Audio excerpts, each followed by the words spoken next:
Hello everyone. आज के इस वीडियो में हम डिस्कस करने वाले हैं कि बुक कीपिंग क्या होती है और उससे रिलेटेड कुछ इम्पॉर्टेंट नोट्स के बारे में। बुक कीपिंग बिजनेस की सभी ट्रांजैक्शंस का लेखा जोखा करना बुक कीपिंग कहलाता है। अगर एक बिजनेस की बुक कीपिंग सही और ऑर्गेनाइज तरीके से की गई है तो उस बिजनेस का हम प्रॉफिट और लॉस सही निकाल सकते हैं और उस बिजनेस की सही वैल्यू का पता लगा सकते हैं। हम बुक कीपिंग में रखते हैं sales, purchase, stock, assets, liabilities, expense, income, cash, bank, इन सब का रिकॉर्ड। अब बात करते हैं कि बुक कीपिंग के फ़ायदे क्या होते हैं। बुक कीपिंग के फ़ायदे, अगर किसी पर्टिकुलर टाइम पे किसी पर्टिकुलर आइटम का आपने डिटेल देखना है तो आप जल्द से जल्द देख सकते हैं। और अगर आपने किसी एक्सपेंस का, किसी अकाउंट का, डेटर का, क्रेडिट का, कैश का, बैंक का, किसी का भी बैलेंस पर्टिकुलर डेट पे देखना है तो वो भी आप चेक कर सकते हैं। लास्ट ईयर से अपने करंट ईयर के अकाउंट्स कंपैरिजन भी कर सकते हैं। और इसके अलावा आप अपने इनकम टैक्स को सही प्रॉफिट या लॉस के बेस पे भी कर सकते हैं। अब क्या बुक कीपिंग के कोई रखने के तरीके भी होते हैं? जी हाँ, बुक कीपिंग करने के दो तरीके होते हैं। एक क्या होता है आपका कैश सिस्टम और एक होता है आपका क्रूल सिस्टम। कैश सिस्टम जिसके अंदर आप अपने सेल्स, परचेज, एक्सपेंसेस और इनकम इन सबको कैश बेस पे रखते हैं, यानी कि अगर कोई ट्रांजैक्शन कैश में होगी उसी को रिकॉर्ड किया जाएगा और उसके बाद हमारा प्रॉफिट निकाला जाता है। अक्रूवल सिस्टम जिसके अंदर हम उधार की सेल, उधार की परचेज और एक्सपेंस और इनकम इनको भी रिकॉर्ड करते हैं कैश के साथ और उस बेस पे हमारा प्रॉफिट निकाला जाता है।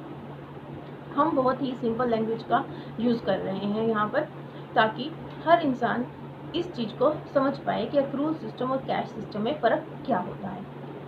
अब बात करते हैं, क्या ये किसी के लिए कंपलसरी भी होता है?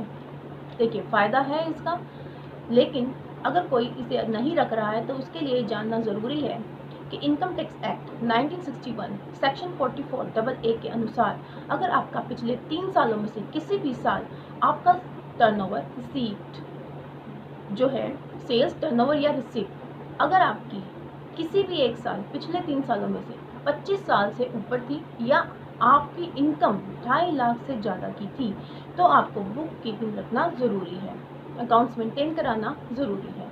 अगर आपका नया बिजनेस है, इस साल अगर आपको एक्सपेक्टेड है कि आपका टर्नओवर 25 लाख से ज़्यादा जाएगा या आपकी इनकम 2.5 लाख को क्रॉस जरूर करेगी तो आप ये अकाउंट्स मेंटेन ज़रूर करवाइए।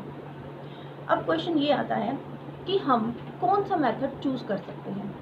इनकम टैक्स एक्ट 1961 सेक्शन 145 वो ये कहता है कि आप कैश रखिए, अक्रूवल रखिए, कोई भी सिस्टम रखिए अगर आप नॉन कॉर्पोरेट हैं, इनकम टैक्स एक्ट को कोई प्रॉब्लम नहीं है। लेकिन अगर आप एक कंपनी हैं तो कंपनी एक्ट के अनुसार ही आपको काम करना होगा जो ये कहती है कि आपको अपने अकाउंट्स अक्रूवल बेस पे ही रखने होंगे। अब ये बात आती है, क्या मैं अपना मेथड चेंज कर सकता हूँ? आज मैंने कैश सिस्टम इस्तेमाल कर लिया, लेकिन कुछ टाइम बाद या कुछ सालों बाद मुझे लगता है कि अगर मेरा बिजनेस बढ़ गया है, मेरी उधार की लेन देन बढ़ गई हैं, मैं अक्रूवल में जाना चाहता हूँ, तो क्या मैं चेंज कर सकता हूँ? जी हाँ, आप बिल्कुल कर सकते हैं। आप अगर आज के टाइम पे अपना अक्रूवल सिस्टम इस्तेमाल करना चाहते हैं तो आपको अपना बिजनेस शुरू होने से लेके आज की डेट तक अपना हर अकाउंट से रिलेटेड जो उधार है, सेल का, परचेज का, एक्सपेंसेस का, इनकम का, जो भी उधार है आज आपको उनके बैलेंस टोटल आपके आज के कैश बैलेंसेस के साथ जोड़कर उन्हें दिखाना होगा और इसका इफेक्ट आपको प्रॉफिट में अलग से दिखाना होगा और एक नोट आपके फाइनेंशियल स्टेटमेंट्स में जाएगा कि आपने इस साल ही अकाउंट मेथड चेंज किया और इस तरीके से चेंज किया और उसका इफेक्ट इतना आपने प्रॉफिट में दिखाया। इसके साथ साथ इनकम टैक्स रिटर्न भरते हुए भी आपसे पूछा जाता है कि आप क्या अपने रेगुलर सिस्टम से ये रिटर्न फाइल कर रहे हैं, क्या आपने अपना अकाउंटिंग मेथड चेंज किया है, तो वहाँ पे भी आपको मेंशन करना होगा। लेकिन नॉर्मली हम एक बार ही अपने सिस्टम को चेंज कर सकते हैं। अगर असेसिंग ऑफिसर को ये लगता है कि टैक्स बचाने के लिए कि सिस्टम को बार बार चेंज किया गया है तो वो इन पर क्वेश्चन उठा सकते हैं। अब बात आती है कि हम अपने बुक्स ऑफ अकाउंट्स को कहाँ पर रखें। जहाँ इनकम टैक्स एक्ट के अनुसार आप अपने बुक्स ऑफ अकाउंट्स को वहाँ रखिए जहाँ से आप बिजनेस कर रहे हैं या जहाँ से आप सर्विस प्रोवाइड कर रहे हैं। लेकिन कंपनी एक्ट ये कहता है कि जहाँ पर आपका रजिस्टर्ड ऑफिस है आप वहीं पर अपने बुक्स ऑफ अकाउंट्स रख सकते हैं। लेकिन कंपनी एक्ट के अनुसार बोर्ड ऑफ डायरेक्टर्स मीटिंग करके अपनी सहूलियत के अनुसार जगह को चेंज कर सकते हैं। अब इसकी इंटीमेशन आरओसी को देना कंपलसरी है। एक क्वेश्चन ये आता है कि हम अपनी बुक्स ऑफ अकाउंट्स को कितने साल तक या कितने टाइम तक संभाल कर रख सकते हैं। Company act, income tax act दोनों के अकॉर्डिंग आप अपनी बुक्स ऑफ अकाउंट्स को 8 साल तक संभाल के रखेंगे, जिसके अंदर वो फाइनेंशियल ईयर भी शामिल है जिस ईयर से रिलेटेड वो अकाउंट्स होते हैं।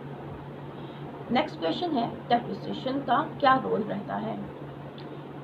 जब हमारी एसेट्स की वैल्यू डिक्रीज होती है तो उस वैल्यू को इनकम टैक्स के अंतर्गत कैलकुलेट करके हम एज एक्सपेंस प्रॉफिट महसूस की छूट प्राप्त करते हैं अक्रूवल सिस्टम में।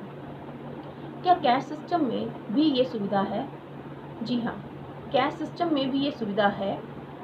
इनकम टैक्स एक्ट ये कहता है अगर आप कैश सिस्टम रखते हैं लेकिन इनकम टैक्स जमा करते हुए कैलकुलेट करते हुए आप अपना डेप्रिसिएशन कैलकुलेट करके उसे लेस करके ही प्रॉफिट पे इनकम टैक्स पे कर सकते हैं, लेकिन बुक्स अकाउंट्स में दिखाने की ज़रूरत नहीं है। ये थे important notes related to book keeping. Cash system के अपने आप में कमियां हैं, बहुत सी कमियां हैं, क्योंकि वो हमारा एक्चुअल प्रॉफिट शो नहीं करता।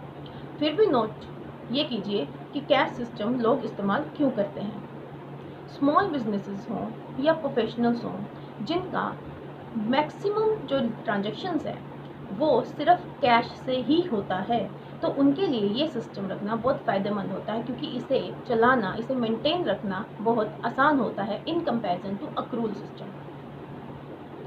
आई होप ये वीडियो, ये इन्फॉर्मेशन आपके किसी काम आ जाए। Thank you very much.